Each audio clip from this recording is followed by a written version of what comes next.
பராசக்தி திரைப்படத்திற்கு மத்திய தணிக்கை வாரியம் UA சான்றிதழ் வழங்கியுள்ள நிலையில் இன்று திட்டமிட்டபடி திரையரங்குகளில் வெளியாகிறது.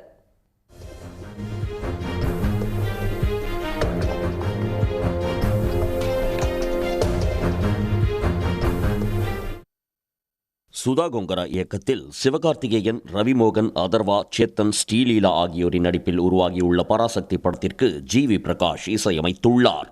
சிவகார்த்திகேயனின் 25வது படம், GV பிரகாஷின் 100வது படம் போன்ற சிறப்புகளுடன் சன் டிவியின் யூடியூப் பக்கத்தில் வெளியான படத்தின் ட்ரெய்லர் 5 நாட்களில் 5 கோடி பார்வைகளை கடந்து சாதனை படைத்துள்ளது. பராசக்தியின் வசனங்களும் காட்சிகளும் ரசிகர்கள் மத்தியில் பெரும் எதிர்பார்ப்பை தூண்டியுள்ள நிலையில் நேற்று படத்திற்கு மத்திய தணிக்கை வாரியம் UA சான்றிதழ் வழங்கியது.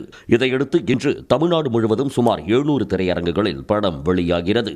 தணிக்கை வாரியம் சான்றிதழ் அளித்த செய்தி வெளியான சில மணி நேரங்களிலேயே பெரும்பாலான திரையரங்குகளில் டிக்கெட்டுகள் விற்று தீர்ந்தன. வழக்கு சிக்கலால் விஜய் நடித்துள்ள ஜனநாயகன் படத்தின் வெளியீடு தள்ளி போயிருப்பதால் கூடுதல் திரையரங்குகளில் பராசக்தியை திரையிட திரைப்பட விநியோகஸ்தர்கள் வலியுறுத்தி உள்ளனர். உடனுக்குடன் செய்திகளை தெரிந்து கொள்ள சன் நியூஸ் பெல் ஐகானை கிளிக் பண்ணுங்க.